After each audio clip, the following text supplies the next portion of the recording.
The world is watching. Hi guys, it's Dave in real life and welcome to today's daily video, and a welcome back to myself. There was no videos last week. Make sure that you join me for Monday Night Raw to find out why, if you don't already know. But anyway, today's video is about TNA, the good, the bad, and TNA, basically. Yes, there was a big announcement, what came from Bound for Glory this weekend. Yes, the Impact Wrestling is going back to its own moniker, TNA, and it kind of makes perfect sense. But I do want to bring to the attention the good, the bad, and of course TNA. So yeah, we are going to look at the good that TNA did when it was around, and that was, of course, the X division. The X division is most entertaining high flyer wrestlers of that particular time, like the likes of Juventud Guerrera, Alex Shelley, Chris Sabin, Christopher Daniels. Oh, I mean, honestly, that the X Division roster was absolutely stacked full of amazing high flying wrestlers, and it also led to another a good thing, which was the Ultimate X match. I mean, if you've ever watched an Ultimate X match, you'll know exactly how brilliant these matches are today. And both, like the X Division and Ultimate X, still are around today on Impact Wrestling. So they haven't gone away because they was that damn good. But also to come from the X Division is Felix Skipper. Felix Skipper, honestly, this was one of the high-flying members of that X Division. And of course, he is renowned for that clip of him walking across the top of a cage and delivering a Frankensteiner. I mean, honestly, this clip is being overplayed a million times, especially when you think of TNA, you think of this clip, basically.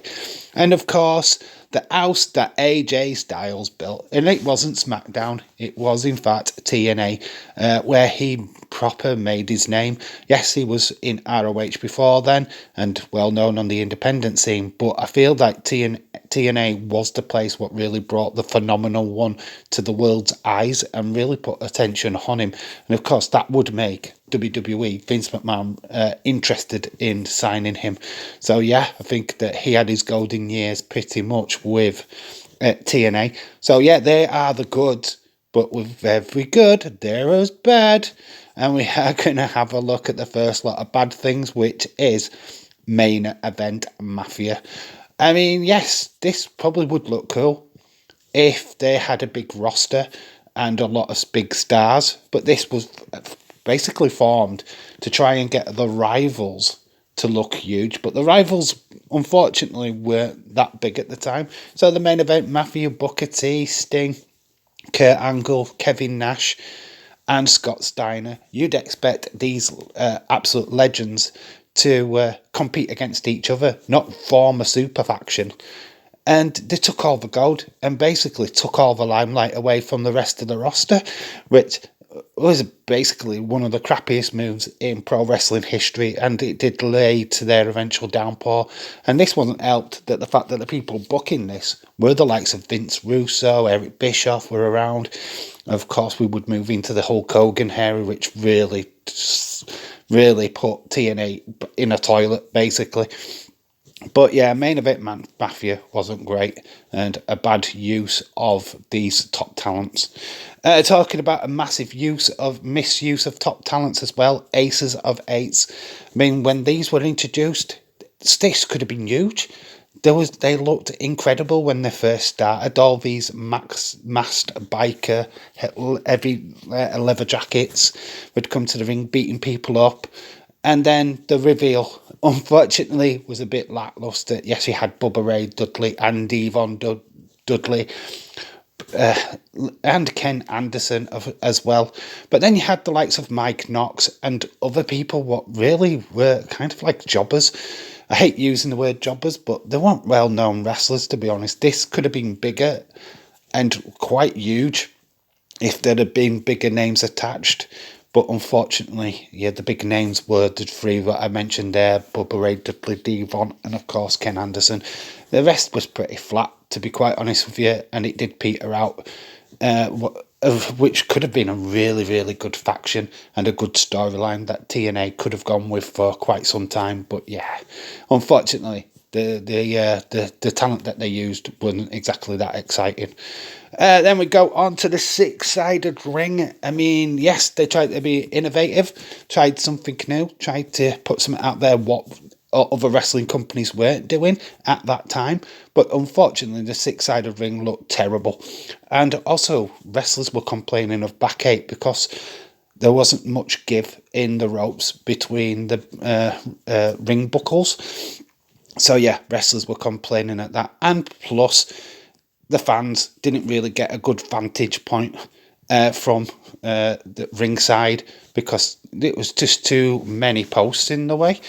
Wherever you sit, you were met with a post. So yeah, it was great that they went with it. The six appeal was a great tagline, but unfortunately, the ring itself was not practical at all. And to be honest, the squared circle rules out every day of the week. So yeah, it was a nice idea, but sadly didn't work.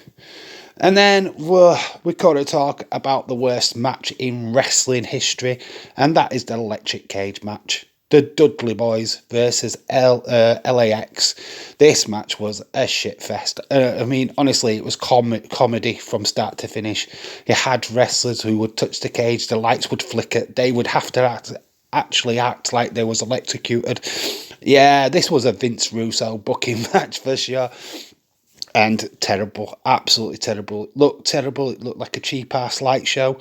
I mean, there's only one match in wrestling what even comes close to this, and that, you know what that one is, the exploding death match in AEW. I mean, yeah, it's just a bad idea. And yeah, we only saw this once, and rightfully so. We shouldn't have seen it at all. It was a terrible idea, terribly executed, and I mean, honestly, it was just a bad light show and really made a mockery of wrestling, to be quite honest with you. So, yeah, there are the four things good about TNA and the four things bad about TNA. And now we look to the future. TNA will be back January of 2024. And yeah, hopefully with the new roster, the new faces that are now in TNA, and of course Scott D'Amore leading the charge, no Vince Russo or anybody like that in the way, I can really see TNA becoming a powerhouse. There is reports that they're having a proper ring entrance, what goes down to the ring, pretty much like they used to do back in the day. And yeah, they are looking to go into bigger venues. So yeah, absolutely big, huge news from TNA from this weekend. The return of TNA replacing Impact, so it'll be TNA Impact will be the show. Yeah, this is big news for those who have been watching Impact, been following their journey over the last couple of years. Yeah, I'm not sure if they needed the TNA tag, but at the end of the day, I suppose it makes sense. The crowd do shout TNA, TNA. It's a lot easier shouting that than Impact. It didn't have the same impact, does it? Quite simply. So yeah, let me know what you think of TNA returning in January 2024. And obviously do all the good stuff for me. Leave a like, comment, subscribe if you're new. And yeah. And let me know what you think of the new look to the channel. And I will see you in future live streams. I've been Dave in real life. You guys have been awesome. Until the next time. Bye for now.